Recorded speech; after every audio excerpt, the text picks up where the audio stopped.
Hi, this is John Wake with Home Smart Real Estate. I got new data from July. I just updated all the graphs with those. Let's look at some of my favorites that I've been watching a lot is El Mirage. El Mirage was one of the first to tank as far as prices go.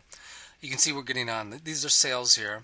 The monthly sales in July right there are up quite a bit. It's a very nice trend.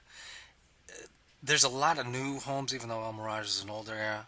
It's dominated by newer homes, and it looks like those are selling. Let's go down and look at why. That's the median home price, but the more important one is the median price per square foot, and that is really amazing. That is lower than anything on this graph, lower than 2003, 2004 on a cost per square foot basis. Now let's see what's happening as they're bringing down the inventory. That'll give us a clue of what's going to happen in the future. The inventory is kind of marking time. It's drifting sideways, so that's not a great sign for El Mirage. Another one that I like to follow is Anthem. Anthem, you can see the sales here per month are taking off. Again, this is an area, well, not again, this is an area that is dominated by newer homes. You can see sales in 2003 were very low because construction was just getting going there. So now we're getting sales of, these are resale homes, not new homes. They're really taking off. There's a lot of interest there. What's up with the prices? Prices have come down to a level that is like early 2004. But let's go down and look at inventory. The inventory has come down from over 1,000 to maybe 850, so we're getting a really strong pull down in inventory.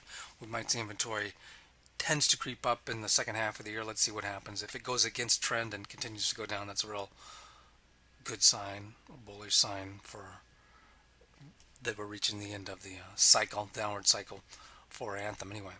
Let's look at another one, a great area, Arrowhead Ranch, really nice area of town.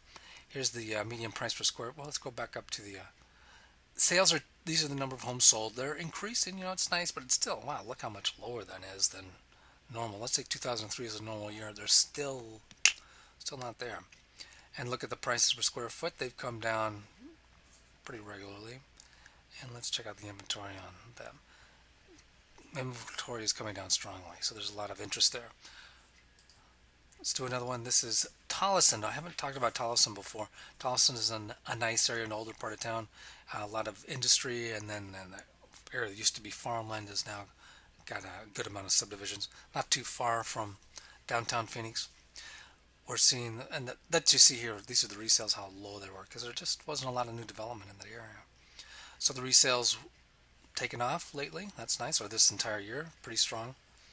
The median home price per square foot, again, I kind of picked this out because it's such a extreme example. The median home price was less than anything on the chart, less than 2003. But let's see what's going on with inventory. Not such a good thing on inventory. It's marking time kind of up, down, sideways. Another one I haven't done before is Levine. Levine is used to be a rural area southwest of Phoenix, close to downtown. We're starting to get some sales increases here, particularly in the last 2 months. And these are months, July increased over June, and July is often down.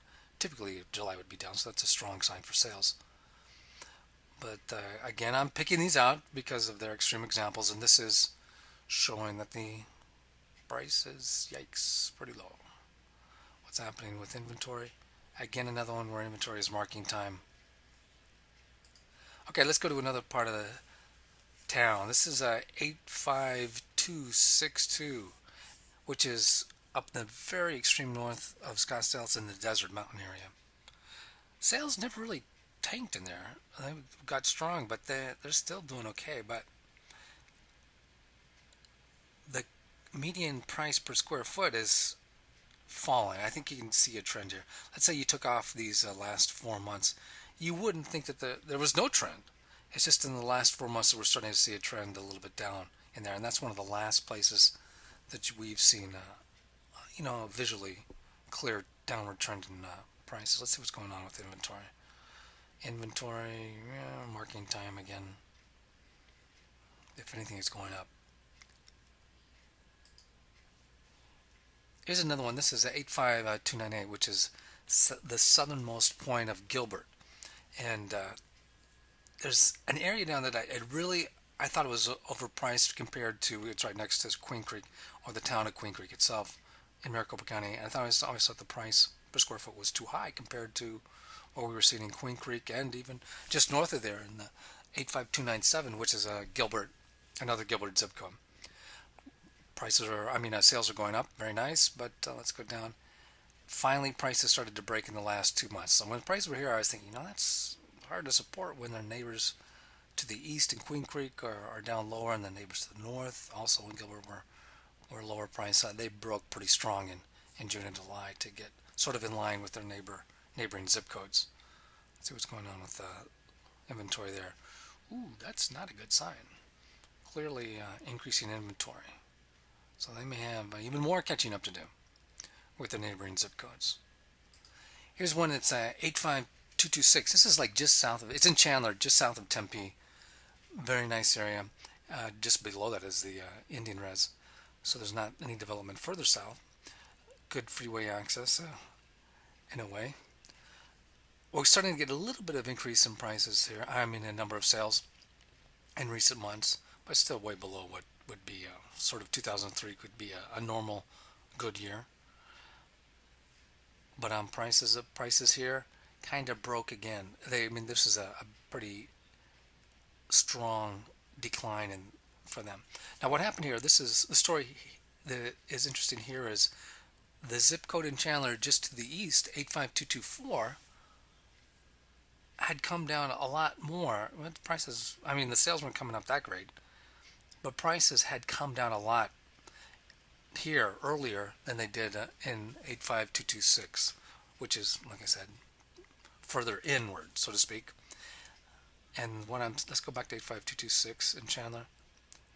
And what I think we're seeing there is a domino effect, that this is starting to fall, that we're seeing zip codes, particularly on that periphery, going down quickly, and it's slowly sort of spreading in towards the center in general. So this area, which was pretty strong and more aligned with Tempe has seen less declines than Chandler, for example, that it finally got sort of pulled into more of a Chandler price. That, for me, suggests that Tempe, some people think, Tempe's too different, it's not going to fall. My guess is that Tempe's going to come down and be more in line with its neighbors in Chandler. Very good. This is John Wake with HomeSmart Real Estate. I've talked over 7 minutes. I got to get out of here. So give me a call, particularly if you like someone who has a very analytical approach to your real estate buys and sells. I'm the guy to talk to. John Wake, HomeSmart Real Estate, associate broker. And my number is right up the top, up in the very top in the right-hand corner, or upper right-hand corner. Give me a call.